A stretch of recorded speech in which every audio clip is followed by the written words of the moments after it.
साथियों नमस्कार। उम्मीद करते हैं आप सब बहुत बढ़िया होंगे। तो भैया आप जानते हैं कि शाम को 7 बजे हम आपके लिए जनरल स्टडीज के उन इंपॉर्टेंट क्वेश्चन को लेकर आते हैं जो आपके एग्जाम के दृष्टिकोण से बेहद इंपॉर्टेंट है। अगर आप किसी भी प्रकार के गवर्नमेंट सर्विस के एग्जाम की तैयारी कर रहे हैं, चाहे वो टीजीटी पीजीटी हो, सुपर टेट हो, आरओएआरओ हो, बीपीएससी टीआरएफ हो या किसी भी प्रकार के गवर्नमेंट सर्विस के एग्जाम के लिए, ये श्रृंखला आपके लिए बेहद इंपॉर्टेंट है। इसमें हम जो है उन सभी आपके सिलेबस के पार्ट को कवर करते हैं जो आपके लिए आपके सिलेबस का पार्ट है। ठीक है, तो अगर आप इसकी पीडीएफ चाहते हो, अपना ऐप है उसको डाउनलोड कर लीजिए। इसके अतिरिक्त पीडीएफ आपको प्राप्त होगी, पूरा आप कंप्लीट सिलेबस, और इसके साथ साथ रात में 9 बजे हम वहां पर लाइव क्लास लेते हैं। हर टॉपिक की पूरा सिलेबस वाइज डिस्क्रिप्टिव क्लास चलती है, तो आप उसमें भी पार्टिसिपेट कर सकते हैं। इसके अतिरिक्त टेस्ट भी कराया जाता है सप्ताह में 2, जिसमें आप पार्टिसिपेट कर सकते हैं। आइए भैया शुरू करते हैं और लेते हैं पहला क्वेश्चन। पहला क्वेश्चन क्या करा? आईसीटी। जी हाँ, आप जानते हैं आपके सिलेबस का पार्ट है आईसीटी, जिसको लेकर के आप लोग बहुत परेशान रहते हैं कि आईसीटी कैसे कवर होगा। बहुत सरल है आईसीटी। ठीक है, आप उसको यहाँ पर देखिए, आईसीटी ढांचे के भीतर जो क्लाउड कंप्यूटिंग, ठीक है, क्लाउड कंप्यूटिंग की अवधारणा का मूल रूप से क्या तात्पर्य है। ठीक है, इसको आप देखिए यहाँ पर इंग्लिश में आप देख लीजिए। With in the ICT framework the concept of cloud computing primarily refers to, किसको रेफर करता है? यहाँ पर देखें 4 विकल्प है। Dedicated hardware ownership by individual users, ठीक है, व्यक्तिगत उपयोगकर्ताओं द्वारा विशेष हार्डवेयर स्वामित्व। ठीक है, दूसरा है डिजिटल संसाधनों का हस्तचलित प्रबंधन यानी manual management of digital resource. ठीक है, तीसरा है on demand network access to shared computing resource, और चौथा है storage of data exclusively on local personal computer. ठीक है, कंप्यूटर्स। तो यहाँ पर आपको बताना है सही विकल्प। तो बात हो रही है क्या? क्लाउड कंप्यूटिंग की। जहाँ आईसीटी ढांचे के भीतर क्लाउड कंप्यूटिंग की अवधारणा का मतलब मूल तात्पर्य किससे है? किससे है? यहाँ पर on demand network access shared computing resource, यानी साझा कंप्यूटिंग संसाधनों के ऑन डिमांड नेटवर्क, इससे संबंधित होता है। ये विकल्प आपका यहाँ पर सही है। जब बात आती है क्लाउड कंप्यूटिंग का, तो इंटरनेट के माध्यम से सर्वर, ठीक है, सर्वर, स्टोरेज, डेटाबेस, ठीक है, सर्वर, स्टोरेज और डेटाबेस और सॉफ्टवेयर जैसे संसाधनों को ऑन डिमांड ये क्या करता है? उपलब्ध कराता है। कौन? क्लाउड कंप्यूटिंग क्या कराता है? इसको, इन सभी को उपलब्ध कराता है। किसको? सर्वर, स्टोरेज और डेटाबेस और सॉफ्टवेयर को ऑन डिमांड जो है इसको उपलब्ध कराता है। कौन? Cloud computing. ठीक है, इसके अतिरिक्त अगर हम बात करें तो ये काम करता है पे एज यू गो। किस पर? पे एज यू गो मॉडल पर ये काम करता है। ये भी क्वेश्चन आपसे पूछ लेगा कि ये किस मॉडल पर, क्लाउड कंप्यूटिंग किस मॉडल पर काम करता है? Pay as you go model पर काम करता है। तो इसको भी आपको ध्यान रखा, जिसमें जो यूजर्स होते हैं उनको मतलब हार्डवेयर संबंधित मतलब प्रतिबंधित, यानी उन्हें रोकने की कोई आवश्यकता नहीं होती, प्रतिबंधित करने की कोई आवश्यकता नहीं होती है। अगर हम इसके प्रमुख मॉडल की बात करें तो मॉडल होता है भैया, यहाँ पर देख लीजिए, मॉडल क्या होता है? लास, LAAS। ठीक है, उसके बाद इसके अतिरिक्त होता है पास, PASS। ठीक है, उसके बाद सास, SAAS। तो ये सब कंप्यूटिंग, ये क्लाउड कंप्यूटिंग के क्या है? ये जो है सर्विस मॉडल है। ये भी पूछा जा सकता है, क्लाउड कंप्यूटिंग के सर्विस मॉडल कौन है? लास, पास और सास। ठीक है, ये कंप्यूटर की भाषा है, इसको आपको ध्यान रखना। आई होप ये क्वेश्चन आपके समझ में आ गया होगा। हम हालांकि आईसीटी जब कवर करेंगे डिस्क्रिप्टिव क्लास जो ऐप पर चलती है, उसमें आपको बिल्कुल डिटेल में हम समझाएंगे। ठीक है, देखिए यहाँ पर निम्न में से कौन सा एक सूक्ष्म पोषक तत्व है? आप जानते हैं बायोलॉजी का इंपॉर्टेंट टॉपिक्स आपके सिलेबस के पार्ट हैं, जिसमें ये बहुत इंपॉर्टेंट है। यहाँ पर आपको बताना है सूक्ष्म पोषक। ठीक है, अगर बात करें निम्न में से कौन सा एक सूक्ष्म पोषक तत्व है? Which of the following is a micronutrient for a plants. इसके लिए, पेड़ों के लिए कौन सूक्ष्म पोषक है और कौन जो है सूक्ष्म नहीं है, यानी बड़ा वाला पोषक है। ठीक है, तो देखिए यहाँ पर कैल्शियम, मैग्नीज, मैग्नीशियम और सल्फर। इसमें आपको आंसर बताना है सही विकल्प का। तो देखिए भाई, जो सही विकल्प है वो है मैग्नीज। जी हाँ, अगर हम बात करें तो सूक्ष्म पोषक कौन है? मैग्नीज है। ठीक है, इनको क्या बोला जाता है? इनको माइक्रोन्यूट्रिएंट बोला जाता है, मैग्नीज को। अगर हम माइक्रोन्यूट्रिएंट में बात करें तो भैया आप जानते हैं मैग्नीज हो गया, जिंक हो गया, ठीक है, जिंक हो गया, उसके बाद उसके अलावा जो है कापर हो गया, बोरान हो गया, और इसके अतिरिक्त अगर हम बात करें तो क्लोरीन, आयरन, ये सब क्या है? ये सब माइक्रोन्यूट्रिएंट है। ठीक है, सूक्ष्म पोषक है। अगर हम जो है माइक्रो यानी MACRO, मैक्रो, यानी उन्हें हम कह सकते हैं बृहद पोषक तत्व, तो उसमें कौन आएगा? जो है आपका कैल्शियम आ जाएगा, मैग्नीशियम आ जाएगा, सल्फर आ जाएगा। ये सब बेहद पोषक तत्व हैं। ठीक है, मतलब आप समझिएगा कि जो ये मैग्नीशियम है ये सूक्ष्म यानी किसी पेड़ को पोषक की जो आवश्यकता होती है, जिसमें ज्यादा पोषक तत्वों की आवश्यकता होती है, वो क्या है? कैल्शियम है, मैग्नीशियम है और सल्फर है। अगर सूक्ष्म पोषक तत्व की हम बात करें यानी जिसकी कम आवश्यकता होती है, वो क्या है? मैग्नीज है। जैसा कि अभी हमने बताया मैग्नीज और उसके साथ साथ कॉपर, बोरान और उसके साथ साथ जो है क्लोरीन, आयरन, ये सब क्या है? इनकी कम आवश्यकता होती है। ठीक है, आई होप समझ गए होंगे। चलो भाई आगे बढ़ लेते हैं अगले क्वेश्चन की ओर। यहाँ पर देखो, ईमेल पते का कौन सा भाग उस मेल सर्वर की पहचान करता है जो संदेश को संभालता है? Which part of an email address identify the mail server that handles the messages? देखिए यहाँ पर क्या विकल्प है? अटैचमेंट फील्ड, ठीक है, डोमेन नाम, व्यक्ति पंक्ति और उपयोगकर्ताओं का नाम। तो इसमें आपको बताना है, तो सही विकल्प क्या है भैया?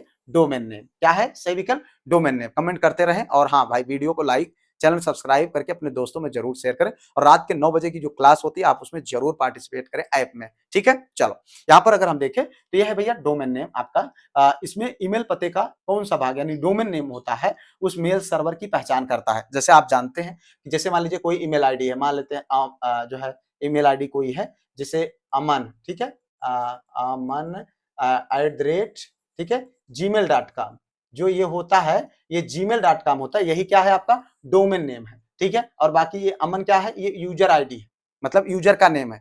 ठीक है, तो ये जैसे आप gmail.com देखते नहीं है, ये क्या हो गया? ये आपका डोमेन नेम हो गया। तो आई होप ये समझ गए होंगे। ठीक है, जो ये @ के बाद जो होता है ये क्या होता है? Domain name. @ से पहले क्या होता है? User name. ठीक है, चलिए आगे बढ़ लेते हैं भाई अगले क्वेश्चन की ओर। यहाँ पर ये है भैया आपका, निम्नलिखित युग्मों में से कौन सा एक युग्म सही सम्मिलित नहीं है? ठीक है, which one of the following pairs is not correctly matched? देखिए यहाँ पर vitamin C ascorbic acid, vitamin D calciferol, vitamin A retinol और विटामिन ए क्या है? कैल्सीफेरॉल। तो आपको बताना है यहाँ पर विटामिन ई और विटामिन डी को बराबर कर दिए हैं भाई। इसमें आपको बताना है कौन सा एक सही ऑप्शन नहीं है। आप जानते हैं स्कैर्बिक एसिड ये भी सही है, ठीक है, विटामिन डी कैल्सीफेरॉल ये भी सही है, विटामिन ए रेटिनॉल ये भी सही है, लेकिन जो गलत है वो ये है विटामिन ए। विटामिन ई जो होता है उसको क्या बोला जाता है? विटामिन ई को टोकोफेरॉल बोला जाता है। क्या बोला जाता है? टोकोफेरॉल। जी हाँ, टोकोफेरॉल। ठीक है, टोकोफेरॉल बोला जाता है। और ये जो है यहाँ पर क्या बता रहे हैं? कैल्सीफेरॉल। तो ये गलत है और इसी को ब्यूटी विटामिन कहा जाता है। किसको? विटामिन ई को। हाँ, इससे सुंदरता मिलती है, ब्यूटी विटामिन इसी को कहा जाता है। ठीक है, बाकी ये तीनों अपने आप सही है। ठीक है, चलो भाई आगे बढ़ते हैं अगला क्वेश्चन। यहाँ पर देखिए सूची 1 से मतलब 1 से सूची 2 को मिलान करना है। अब यहाँ पर देख लीजिए, बहुत ध्यान से देखिएगा भाई, और नीचे कूट है और ये आपके बहुत इंपॉर्टेंट यानी सिलेबस का ही पार्ट है आईसीटी का। देखिए यहाँ पर ज्ञान है, इम्प्रिंट है, डिजिलॉकर है। अब इसमें आप मिलाइए, कहाँ से आप इसको मिला सकते हैं। ठीक है, अगर अब इसमें हम बात करें तो जो आपका सही आंसर होगा भाई, देखो डिजिलॉकर से अगर आप देखें तो आप जानते हैं प्रमाण पत्रों का डिजिलॉकर सत्यापन। ठीक है, और उसके बाद ज्ञान की अगर हम बात करें तो अंतरराष्ट्रीय ज्ञान प्रतिभा मूल को जोड़ना से हो जाता है। ठीक है, उसके बाद अगर हम बात करें तो इम्प्रिंट टू से शोध ज्ञान का प्रौद्योगिकी में अंतरण हो जाता है। डिजिलॉकर से आपका ये हो गया। ठीक है, और उसके साथ साथ अब बचा स्वयं। स्वयं मतलब शिक्षा के मूलभूत सिद्धांतों की प्राप्ति। तो यहाँ पर आपका ये इस तरीके से मिलान हो गया। अब यहाँ पर देख लीजिए कौन विकल्प सही हो रहा है। तो आपका विकल्प सही हो गया ये वाला। ठीक है, ए का 3, बी का 1 और सी का 4। जी हाँ, ये आपका डी का 2, ये ऑप्शन आपका सही हो गया। ज्ञान में क्या करते हैं? अंतरराष्ट्रीय प्रतिभा पूल को जोड़ना हो जाता है। Typing international academic talent. और उसके बाद इम्प्रिंट 2 की बात करें तो शोध ज्ञान का प्रौद्योगिकी में अंतरण यानी research translation into visible technology में होता है। डिजिलॉकर की हम बात करें तो डिजिलॉकर आप जानते हैं हम सब यूज करते हैं। ठीक है, क्या करने के लिए? डॉक्यूमेंट को सत्यापन करने, मतलब डॉक्यूमेंट उसी में हम लोग क्या करते हैं? रखते हैं। ठीक है, तो ये आपका यहाँ पर हो गया इस तरीके से सही विकल्प। चलो भाई आगे बढ़ लेते हैं अगले क्वेश्चन की ओर। देखिए यहाँ पर एआई यानी आर्टिफिशियल इंटेलिजेंस के संदर्भ में निम्नलिखित कथनों पर आपको विचार करना है। With reference to artificial intelligence consider the following statement. AI पर आपको बताना है। कंप्यूटर जैसी प्रतीक प्रसंस्करण प्रणालियों में बुद्धिमत्ता, और दूसरा है विभिन्न सामाजिक एवं सांस्कृतिक संदर्भों में बुद्धिमत्ता। अब यहाँ पर देखो क्या आपको आंसर बताना, ना तो 1 ना ही 2।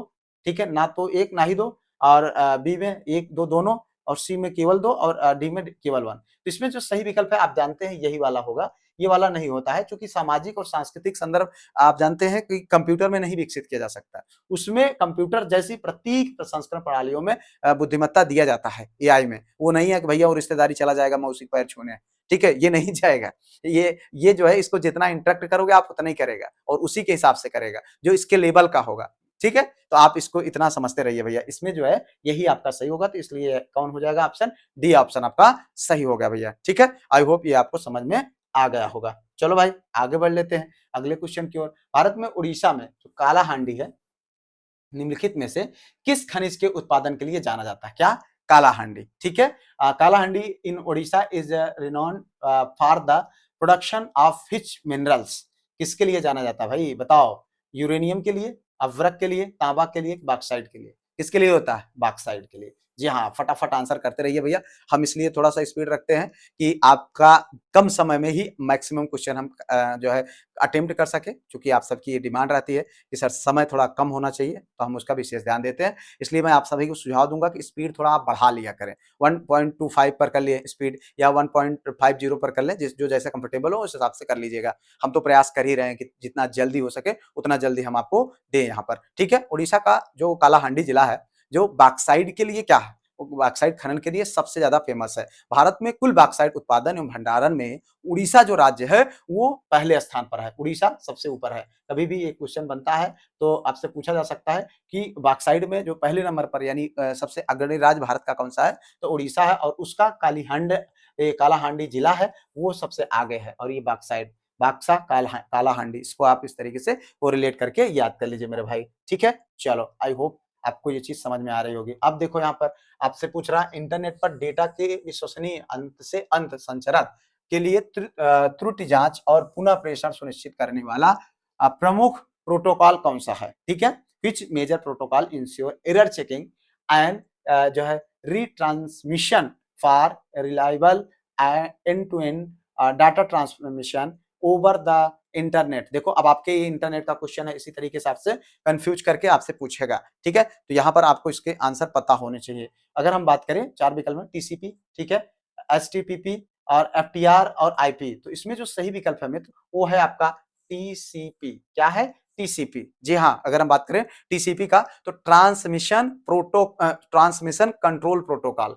ट्रांसमिशन, जी हाँ, यहाँ पर आप देख ही रहे हैं ट्रांसमिशन और उसके बाद कंट्रोल प्रोटोकॉल, ये जो है आपका यही आपका सही विकल्प हो जाता है। चलो भाई आगे देख लेते हैं अगले क्वेश्चन की ओर। यहाँ पर देखिए निम्नलिखित युग्मों में से कौन सा युग्म यानी अधिनियम या नीति सुमेलित नहीं है? ठीक है, वायु प्रदूषण निवारण एवं नियंत्रण अधिनियम 1981, ठीक है, जल प्रदूषण निवारण एवं नियंत्रण 1974, पर्यावरण संरक्षण अधिनियम 1986 और राष्ट्रीय जल नीति 2001। तो इसमें आपको बताना है कि एक कौन है जो सही सुमेलित नहीं है। तो यहाँ पर अगर देखें भाई तो जो सही सुमेलित नहीं है वो है ये वाला राष्ट्रीय जल नीति, जो बताया जा रहा है 2001, ये आपका सही नहीं है। बल्कि ये कब हुआ था? राष्ट्रीय जल नीति 1987 में हुआ था। कब? 1987 में राष्ट्रीय जल नीति। इसके बाद में अगर हम बात करें तो 2002 में एवं 2012 में इसको संशोधित किया गया है। 2002 और फिर 2012 में इसको संशोधित किया गया है। किसको? राष्ट्रीय जल नीति को। बाकी वायु प्रदूषण निवारण एवं अधिनियम ये 1961 ये भी सही है। ये भी जल निवारण एवं नियंत्रण अधिनियम ये भी 1974 सही है। पर्यावरण अधिनियम मतलब पर्यावरण संरक्षण अधिनियम 1986 ये भी सही है। तो तीनों सही है। यहाँ पर ये आंसर गलत है। राष्ट्रीय जल नीति की जब बात आएगी तो क्या हो जाएगा? 1987। ये आपका यहाँ पर इस तरीके से क्वेश्चन सही हो जाएगा। चलो भाई आगे बढ़ते हैं अगले क्वेश्चन की ओर। सूची 1 से सूची 2 का मिलान करना है।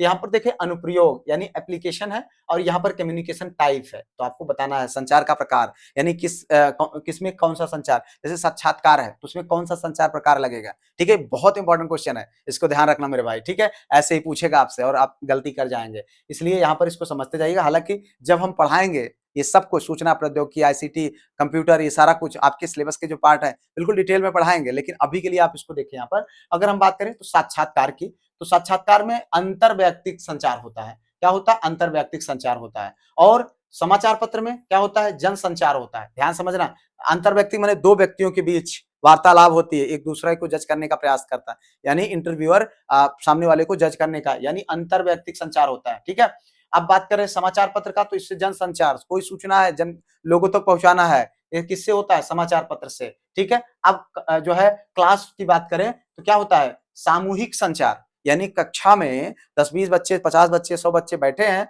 तो यहाँ पर क्या हो रहा है? ये क्लासरूम में सामूहिक संचार हो रहा है। ऐसा तो है नहीं किसी एक बच्चे को आप पढ़ा रहे हो बाकी सबको भगा दे रहे हो, उस ग्रुप में या उस कक्षा में बैठे सभी बच्चों को आप जो चीजें बताओगे सब सुनेंगे, सब जानेंगे। तो ये क्या हो रहा है? क्लास कक्षा का सामूहिक संचार। अब ध्यान की बात आती है तो अंतर वैयक्तिक संचार, यानी अपने ही अंदर खुद से मेडिटेशन, यानी ध्यान, मेडिटेशन। मेडिटेशन जब आदमी करता है तो क्या करेगा? खुद से ही चीजों को विजुअलाइज करेगा, एनालाइज करेगा और उसके बाद उसी तरीके से चीजों पर रिएक्ट करेगा। मतलब वो स्वयं से ही करना होता है, उसमें किसी और की कोई भूमिका नहीं होती। तो यहाँ पर आप अगर इससे मिलान करेंगे तो इसमें किससे होगा भाई? एक का तीसरा, ठीक है, एक का तीसरा कहाँ है?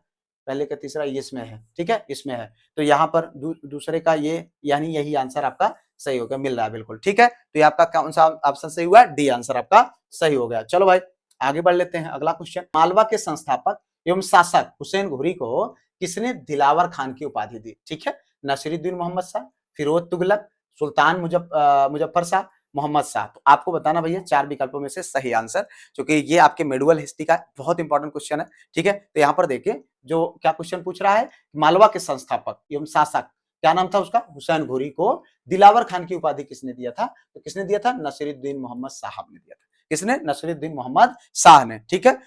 अगर हम बात करें तो नसीरुद्दीन मोहम्मद शाह के अधीन, यानी हुसैन घुरी जो था दिल्ली सल्तनत के सुल्तान जो नसीरुद्दीन मोहम्मद शाह था उसके अधीन जो है क्या था? वो मालवा का राज्यपाल था। क्या था? मालवा का राज्यपाल था। किसका? मालवा का। मालवा का राज्यपाल था और इसी ने, नसीरुद्दीन मोहम्मद शाह ने इसको दिलावर खान की उपाधि दी है। लेकिन जैसे ही तैमूरों का आक्रमण होता है 1398 ईस्वी में, 1398 ईस्वी में जैसे तैमूर का आक्रमण होता है, वैसे ही ये क्या करता है? दिलावर खान अपने आप को, यानी हुसैन घुरी अपने आप को जो है स्वतंत्र घोषित करके क्या कर देता है? मतलब मालवा सल्तनत की नींव रख देता है। स्वतंत्र सुल्तान मतलब स्वतंत्र सल्तनत की नींव रख देता है। कौन? यही जो है दिलावर खान, ठीक है, जिसको हुसैन घुरी कहते हैं।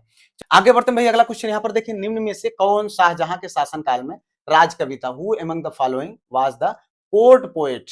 राजकवि during the region of Shahjahan. तो आपको यहाँ पर चार विकल्प है, इनमें से आपको सही आंसर बताना है। कलीम, काशी और कुदसी, मुनीर। इनमें सही विकल्प जो अगर देखें तो कौन है? कलीम है, ठीक है। कौन है? कलीम है। कलीम जी जो है ये शाहजहां के समय में क्या थे? राजकवि थे। क्या थे? राजकवि थे। और आप जानते हैं कि राजकवि कौन होते थे?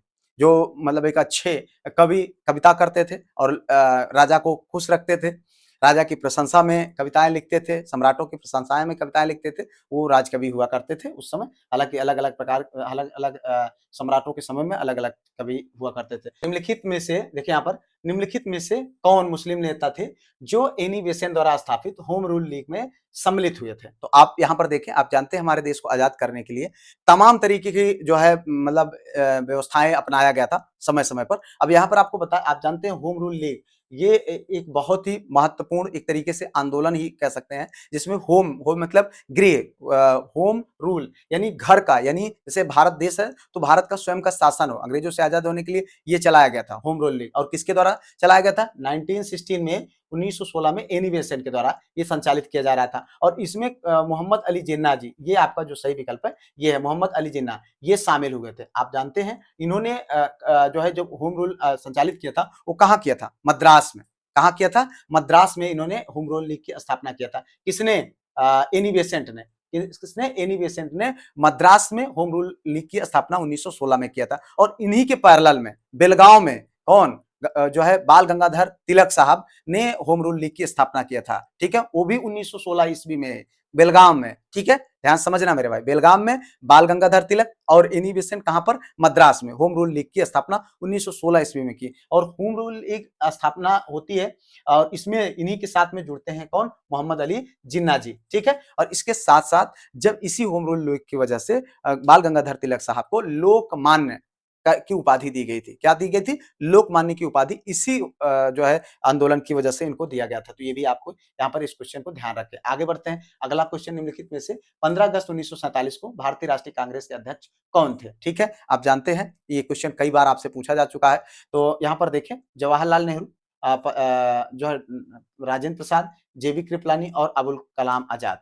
तो अगर हम बात करें तो जो सही विकल्प है मित्र वो है जेबी कृपलानी। जी हाँ, जब हमारा देश आजाद हुआ था उस दौरान जो कांग्रेस के अध्यक्ष थे, ये आपके कंप्यूटर का क्वेश्चन है जो अभी आपके जीआईसी एलटी ग्रेड का पेपर हुआ था उसमें ये क्वेश्चन पूछा गया था। ठीक है, तो यहाँ पर अगर हम देखें तो जेबी कृपलानी जी थे कब 1947 में जब हमारा देश आजाद हुआ था। और अगर इसमें हम बात करें तो सबसे ज्यादा समय तक राष्ट्रीय अध्यक्ष मतलब कांग्रेस के अध्यक्ष बने रहने का तो ये कौन थे, अबुल कलाम जी थे। ठीक है, कौन, अबुल कलाम साहब। और उसके साथ साथ अगर हम बात करें जवाहरलाल नेहरू का तो 1929, 36 और 37 1900 जो है 29 और उसके बाद 1936 हाँ सॉरी ये यहाँ पर 1936 1936 और 1937 3 बार ये जो है कांग्रेस के अध्यक्ष कौन रहे, जवाहरलाल नेहरू रहे। तो इतना आपको यहाँ पर जानना चाहिए। आगे बढ़ते हैं भाई, अगला क्वेश्चन, निम्नलिखित में से कौन सा अनुच्छेद राष्ट्रपति को क्षमादान की शक्ति देता है? बहुत इंपॉर्टेंट है, अभी हमने आप लोगों को पढ़ाया, फटाक से इसका आंसर कर दीजिए मेरे भाई।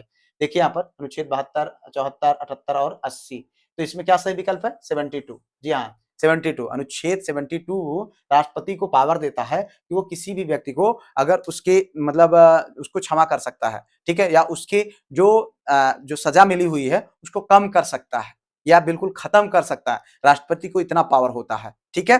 और इसके साथ साथ जैसे मृत्युदंड है उसको भी टाल सकता है, ठीक है। चलो इतना आपको यहाँ पर ध्यान रखना मेरे भाई। आगे बढ़ते हैं, अगला क्वेश्चन, भारत की संघ सूची में कितने विषय सम्मिलित हैं? देखो यहाँ पर how many subject are included in the union list, तो आपको बताना भाई 44, 47, 67 और 97। तो यहाँ पर अगर आप देखें तो जो सही विकल्प है मित्र वो कितना है, 97 है।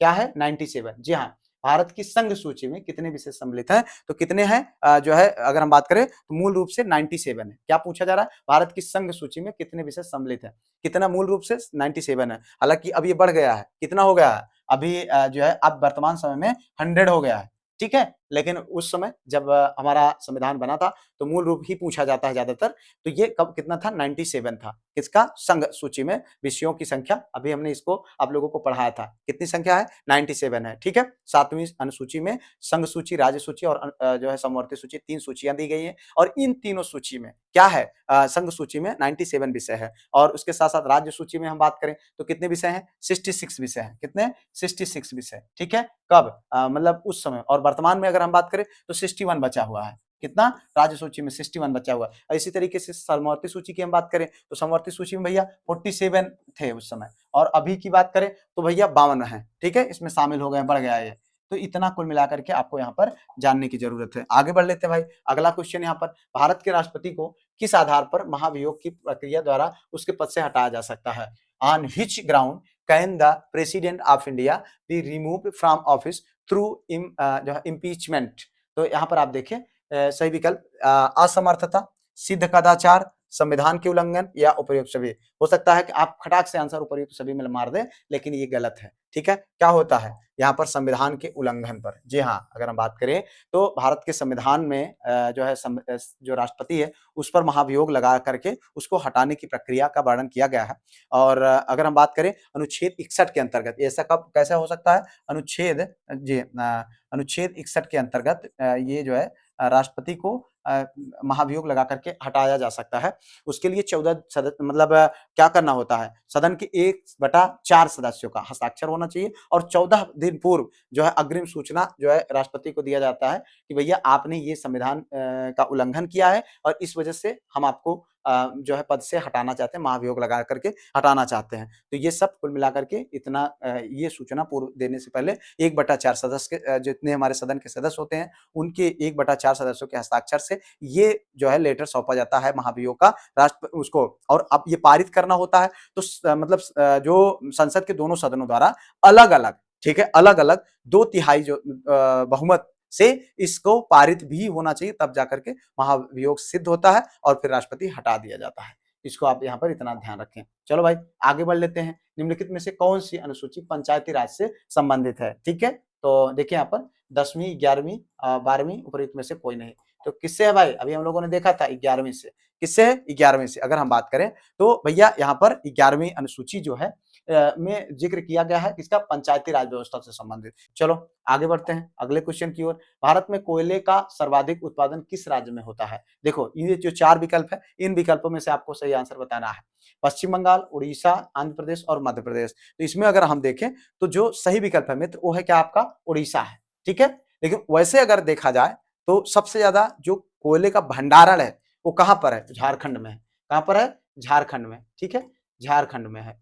और झारखंड का जो झरिया जगह है, यानी झरिया जो कोयला खदान जो है सबसे प्रमुख कोयला क्षेत्र है। कौन, झरिया क्षेत्र। ठीक है, जिसको झरिया बोला जाता है, जहां उस क्षेत्र को झरिया बोला जाता है, नाम ही झरिया है। और वहां बहुत ज्यादा कोयला पाया जाता है, वहीं से सबसे ज्यादा कोयला उत्पादन किया जाता है। लेकिन इस विकल्प में चूंकि झारखंड नहीं है तो इसलिए यहाँ पर सही विकल्प क्या हो जाएगा, उत्पादन के दृष्टिकोण से वो क्या हो जाएगा, उड़ीसा हो जाएगा। और जो है भंडारण की बात करें तो झारखंड, पूरा झारखंड खोद डालो कोयले कोयला मिलेगा। चलो भाई आगे बढ़ते हैं। निम्नलिखित जनजातियों में से कौन सा भारत के अंडमान और निकोबार द्वीप समूह का मूल निवासी नहीं है?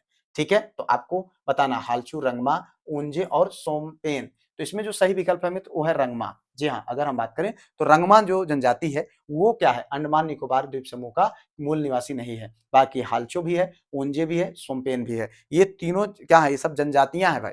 ठीक है, अगर हम रंगमा की बात करें तो पूर्वोत्तर भारत के नागालैंड की। ठीक है, ये निकोबार द्वीप समूह का नहीं, नागालैंड की जनजाति है। कौन, रंगमा। ठीक है, तो इतना आपको जानना चाहिए भाई। चलो आगे बढ़ते हैं। अगला क्वेश्चन, निम्नलिखित में से कौन सा एक वन्य प्राणियों के विलुप्तीकरण का प्रमुख कारण नहीं है? प्रमुख कारण की बात हो रही है। देखो यहाँ पर प्राकृतिक आवास का नष्ट होना कारण है भाई, प्राकृतिक आवास नष्ट हो रहे हैं। जंगलों में आग लग जाना ये भी कारण है। जो है जाहिर सी बात है, जंगल जब जल जाएंगे तो कैसे उसमें जीव जंतु रहेंगे। वन्य प्राणियों का अवैध वाणिज्यिक व्यापार, बिल्कुल आप वन काट डालोगे तो फिर क्या होगा। और यहाँ पर जनसंख्या की तीव्र वृद्धि, अगर देखें यहाँ पर तो चारों विकल्प इसके प्रमुख कारण हैं, लेकिन अप्रत्यक्ष कारण ये है। ठीक है, यहाँ पर क्या पूछ रहा है, प्रमुख कारण, प्रत्यक्ष कारण। ये अप्रत्यक्ष है। अप्रत्यक्ष का मतलब जनसंख्या वृद्धि होगी तो लोग, जब जनसंख्या बढ़ेगी तो लोग क्या होगा, जंगलों की ओर जाएंगे, जंगल काटेंगे, आवास बनाएंगे या कल कारखाने, तमाम सारी चीजें होंगी। लेकिन अप्रत्यक्ष के रूप में ये आएगा। और इनसे ज्यादा इंपॉर्टेंट ये इन चार हैं, ये प्रत्यक्ष कारण है। ठीक है, तो यहाँ पर ये विकल्प आपका सही हो जाएगा। चलो भाई आगे देख लेते हैं। ध्वनि की प्रबलता निम्नलिखित में से किससे मापी जाती है? तो देखिए आवृत्ति से, डेसिबल से, वेग से और तरंग दैर्ध्य से। तो यहाँ पर अगर आप देखें तो जो सही विकल्प है मित्र वो है क्या, डेसिबल। क्या है, डेसिबल। डेसिबल से मापी जाती है। किससे मांगी जाती है, डेसिबल से मांगी जाती है। ठीक है, चलो आगे बढ़ते हैं भाई। अगला क्वेश्चन यहाँ पर देखिए, इसमें मूल रूप से मूलभूत कौन सा जो है which of the following is an the elementary मतलब पार्टिकल है, मूलभूत कौन सा है? Neutron, proton, pi meson, quark. तो इसका आपको आंसर देना है मेरे भाई। सही आंसर क्या होता है, मूलभूत यानी मूल पार्टिकल क्या होता है? ठीक है, तो यह है क्वार्क। अगर हम बात करें तो जो क्वार्क होता है ये क्या होता है, पदार्थ का एक जो है मतलब इतना छोटा कण जिसको अविभाज्य नहीं, यानी एलिमेंट्री पार्टिकल है, जिसको उससे ज्यादा नहीं तोड़ा जा सकता। ठीक है, तो और अगर हम बात करें प्रोटॉन और न्यूट्रॉन का, ये स्वयं कारकों के ये क्या बोलते हैं, प्रोटॉन और न्यूट्रॉन जो है ये कारकों के संयोजन से बनते हैं। कई क्वार्क मिलकर के तब प्रोटॉन और न्यूट्रॉन बनते हैं। लेकिन क्वार्क जो होता है ये किसी भी मतलब कह सकते हैं मूलभूत कण होता है, पार्टिकल का, पार्टिकल, मूलभूत पार्टिकल। ठीक है, चलो एलिमेंट्री पार्टिकल इसे कहते हैं। चलो भाई आगे बढ़ लेते हैं। अगला क्वेश्चन, मानव सदृश लघुत्तम कपि कौन है? गिबन है, गोरिल्ला है, चिंपैंजी है और ऑरेंगुटान है। तो मानव के समान दिखने वाला जो कपि है वो कौन है? इस सबसे यही है, गिबन। और ये जो है ये सबसे मतलब हीन कपि में इसको काउंट किया जाता है। ठीक है, दिखता मानव के जैसा है लेकिन इसको जो है लेसर ऐप कहा जाता है, ऐप। ठीक है, चिंपैंजी और गोरिल्ला जो होता है वो महाकपि में आता है, ये हीन कपि में आता है। कौन? मानव सदृश दिखने वाला, ये किसको, इसका क्या नाम है, गिबन। ठीक है, चलो भाई आगे बढ़ लेते हैं यहाँ पर अगले क्वेश्चन की ओर। देखिए यहाँ पर ये है, निम्नलिखित में से कौन सा विटामिन मनुष्य में रक्त जमने के लिए जिम्मेदार है? Vitamin K, vitamin E, vitamin A, vitamin C. आप जानते हैं विटामिन आपके सिलेबस का पार्ट है, हम बढ़िया उसमें विटामिन खूब पढ़ेंगे। लेकिन अभी के लिए अगर आप देखें तो क्या पूछ रहा है, निम्नलिखित में से कौन सा विटामिन मनुष्य में रक्त जमने के लिए जिम्मेदार है, रक्त जमने के लिए जिम्मेदार है? तो यहाँ पर है विटामिन के। जी हाँ, आप जानते हैं रक्त का थक्का बनाने के लिए विटामिन ये जो है होता है। और विटामिन ए के की कमी की वजह से ब्लड क्लॉटिंग मतलब इसी की वजह से होता है। अगर ये ना हो तो क्या होगा, ब्लड क्लॉटिंग ही नहीं होगी, खून बहता ही रहेगा, बहता ही रहेगा। ठीक है, तो इसकी कमी से रक्तस्राव आसानी से नहीं रुकता है, ये बात आपको ध्यान रखना है। ठीक है, अगर हम विटामिन ई की बात करें तो ब्यूटी विटामिन है। विटामिन ए की बात करें तो ये आप जानते हैं रतौंधी इसकी वजह से हो जाता है। और विटामिन सी जानते हैं खट्टे फलों में पाया जाता है, स्कैर्बिक एसिड जिसे कहा जाता है। चलो भाई, सबसे पहला ट्रांसजेनिक पौधा था, the first transgenic plant produce was मटर, चावल, तंबाकू और कपास। तो यहाँ पर आप जानते हैं सही विकल्प क्या है, तंबाकू है। क्या है, तंबाकू। जी हाँ, तंबाकू। ये क्या है, पहला फर्स्ट ट्रांसजेनिक पौधा था 1983 में। जी हाँ, 1983 में क्या हुआ, आनुवांशिक रूप से जो विकसित किया गया था, जीन संवर्धित जो पहला पौधा था वो कौन था, तंबाकू का था। ट्रांसजेनिक पौधा कौन था, तंबाकू का था। ठीक है, चलो भाई। 2011 में सूक्ष्म वित्तीय संस्थाएं माइक्रो फाइनेंस इंस्टीट्यूट निम्नलिखित में से किसकी सिफारिश पर स्थापित किए गए थे। 4 संस्थाएं हैं, आपको उन्हीं में से बताना है कि किसकी जो है सिफारिश पर सूक्ष्म एवं वित्त संस्थाएं स्थापित की गई थी। तो मालेगांव समिति, भोईपुइया समिति, रंगराजन समिति, बैंकिंग रिफॉर्म समिति। तो यहाँ पर जो सही विकल्प है मित्र वो है आपका मालेगांव समिति। जी हाँ, अगर हम बात करें तो 2011 में सूक्ष्म वित्त संस्थाएं जो है मालेगांव समिति की सिफारिश पर स्थापित किए गए थे। ठीक है, तो इसी समिति की सिफारिश के आधार पर 2011 में जो है सूक्ष्म एवं वित्त जो ढांचे थे उनको सुदृढ़ किया गया था। ठीक है, चलो भाई आगे बढ़ लेते हैं अगले क्वेश्चन की ओर। निम्न में से कौन सा एक वित्तीय समावेशन की प्रक्रिया की सफलता में बाधक है। Which of the following is an obstacle to the success of financial inclusion. निम्न आय, निरक्षरता, बैंक शाखा, उपर्युक्त सभी। तो यहाँ पर आप देखिए क्या पूछ रहा है, निम्न में से कौन सा एक वित्तीय समावेशन की प्रक्रिया की सफलता में बाधक है। तो यहाँ पर अगर आप देखें तो जो सही विकल्प है मित्र वो उपर्युक्त सभी होगा। क्या होता, उपर्युक्त सभी। जी हाँ, क्या पूछ रहा, निम्न में से कौन सा एक वित्तीय समावेशन की प्रक्रिया का की सफलता में बाधक है। तो इसमें सब है, आय कम होगी, जाहिर सी बात है, निरक्षरता होगी, बैंक शाखाओं का अभाव होगा, तो क्या होगा, इन सारी चीजों का वित्तीय समावेशन की कमी होगी। ठीक है, आप जानते हैं लोग पढ़े लिखेंगे या फिर उनके पास अच्छी आय होगी तो क्या होगा, तभी तो पैसा रखेंगे बैंक में। या फिर अगर वो उनके पास पैसे नहीं है, ठीक है, या फिर उनको बैंक में रखने का पैसा का आइडिया नहीं पता है, निरक्षर है, या फिर बैंक की शाखा नहीं है, तो फिर क्या होगा, कुछ भी नहीं होगा। वित्तीय समावेशन की प्रक्रिया कहां से सफल होगी। ठीक है, तो चलो भाई आगे बढ़ते हैं। अगला क्वेश्चन, भारत का जनसंख्या घनत्व वर्ष 2001 के कितने से बढ़कर 2011 में कितना हो गया है, तो आपको बताना है। तो यहाँ पर देखिए 4 विकल्प है, इन विकल्पों में से आपको सही आंसर बताना है। 325 से 382, 267 से 325, 325 से 362 और 367 से 382। तो यहाँ पर देखें जो सही विकल्प है मित्र वो है आपका 325 से 382। जी हाँ, यहाँ पर कितना 325 लिख देंगे और यहाँ पर लिख देंगे 382। यानी अब इसको देखें, भारत का जनसंख्या घनत्व वर्ष 2001 के 325 से बढ़कर के 2011 में कितना हो गया, 382 हो गया। तो ये आपका यहाँ पर सही हो जाएगा, ये जनसंख्या घनत्व की बात हो रही है। ठीक है, तो इस तरीके से, और अभी जब ये जनसंख्या मतलब चल रही, काउंटिंग चल रही है, तो ये घनत्व और भी बढ़ गया होगा। चलो आगे बढ़ते हैं भाई। यहाँ पर देखिए उत्तर प्रदेश में प्रथम सॉफ्टवेयर टेक्नोलॉजी पार्क स्थापित किया गया है। The first software technology park in Uttar Pradesh was establish कहाँ, कानपुर, मेरठ, लखनऊ और गाजियाबाद। तो कहाँ पर हो रहा है, आपको इसका आंसर बताना है मेरे भाई। ठीक है, तो यहाँ पर सही विकल्प है लखनऊ। जी हाँ, उत्तर प्रदेश में प्रथम सॉफ्टवेयर टेक्नोलॉजी पार्क स्थापित किया गया है कहाँ पर, लखनऊ में। हालांकि कानपुर में और प्रयागराज में ये क्या हो रहा है, और नोएडा में ये जो है मतलब सॉफ्टवेयर पार्कों का संचालन किया जा रहा है। लेकिन पहले की अगर बात आएगी तो यहाँ पर सही विकल्प क्या हो जाएगा, लखनऊ। तो इस तरीके से हम लोगों ने यहाँ पर उन इंपॉर्टेंट क्वेश्चन को देखा जो आपके एग्जाम के दृष्टिकोण से बेहद इंपॉर्टेंट है। कोई सुझाव हो कमेंट करिएगा, वीडियो को लाइक, चैनल को सब्सक्राइब, हाइप शेयर जरूर करिएगा, ऐप को डाउनलोड करिएगा। ठीक है, लिंक डिस्क्रिप्शन में है या गूगल प्ले स्टोर से प्रमोद पाल जी ऐसी टीचर सर्च कर लीजिएगा। मिलते हैं किसी और वीडियो में किसी और टॉपिक पर, तब तक के लिए जय Hind, Vande Mataram, best of luck.